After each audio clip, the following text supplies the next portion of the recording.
Mon job, c'est d'être là. C'est d'être là quand tu as besoin de moi et quand je peux t'aider. C'est pas de te raconter des histoires pour essayer de gagner le deal et ensuite essayer d'être utile. Si je suis pas utile, je vais pas être là. Tu vois, c'est pas mon job.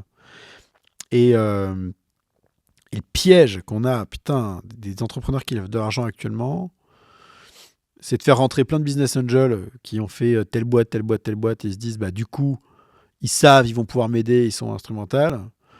Bah non, la moitié d'entre eux, ils vont être moins bons que nous parce que leurs data points sont limités à leur propre expérience. Et que leur expérience, en plus, elle est passée souvent.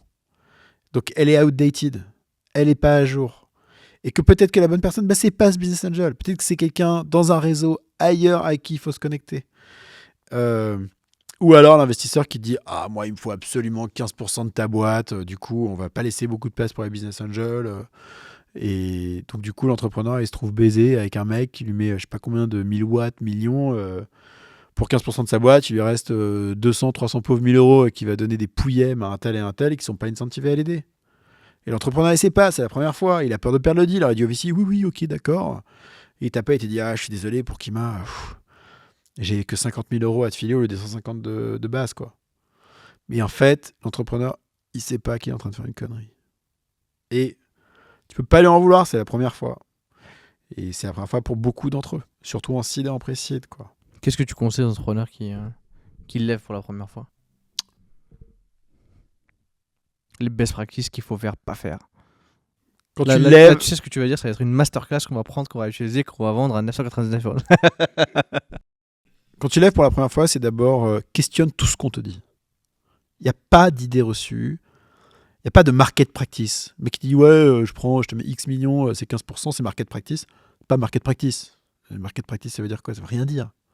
Tu vois, c'est comme si tu dis on va au resto, c'est le mec qui paye. C'est market practice? Non, non, non, c'est machiste.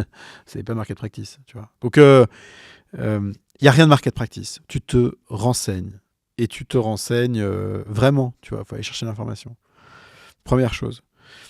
Deuxième chose, ne prends pas pour content ce qu'on te raconte, tu vois. L'investisseur business angel qui te dit, moi, je sais, machin, truc, bidule. Ah ouais? Ok, donne-moi les boîtes que tu as dans ton portefeuille et celles que tu veux que je contacte. De base, tu contactes aussi celui qui voulait pas que tu contactes. Tu vois, il faut se poser la question de comment se sont comportés les investisseurs quand c'était la merde. Parce que le vrai visage des gens, tu le vois quand c'est la merde. Tu vois pas quand ça va bien. Tout le monde fait la fête, hein.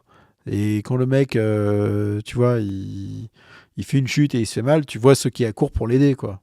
Et ceux qui regardent en disant oh bah merde alors. Tu vois. Ou alors qu'il l'achève, pire. Et il y en a un, putain. Donc il faut te renseigner qu'est-ce qui se passe quand c'est la merde. Euh, et puis faire preuve de bon sens. Faire preuve de bon sens, quoi. Mais je suis un peu frustré parfois. Parce que je me retrouve dans des situations où l'entrepreneur il a signé un deal. Et en fait, je sais que c'est pas le bon deal. Je peux pas lui dire que c'est pas le bon deal parce qu'en fait, en lui disant ça, il va croire que c'est parce que je suis dégoûté. Mais juste fondamentalement, c'est pas le bon deal. C'était pas ce qu'il devait signer. Et on a le cas. On a le cas 2-3 fois par an. Un mec qui dit ah, je suis désolé, j'ai signé. Je voulais tel et tel investisseur, business angel, parce qu'ils ils vont être instrumentaux. Je peux pas te donner les noms, ce serait horrible, hein. Mais systématiquement, il y en a un ou deux, je les connais, c'est des fraudes. Tu vois, ils sont mauvais. Ils ne font que des promesses qui ne tiennent pas. Et 100% ou 80% de ce qu'ils te racontent, c'est pas eux qui l'ont fait. C'était un autre. Mais tu peux pas le vérifier. Nous, en fait, on n'a pas besoin de te raconter d'histoire. On fait 100 deals par an. On voit 1000 trucs à la minute. Tout le temps, tout le temps, tout le temps. Si tu sais pas si on va être utile, ce que tu sais au moins, c'est que des trucs, on en voit, quoi. Donc,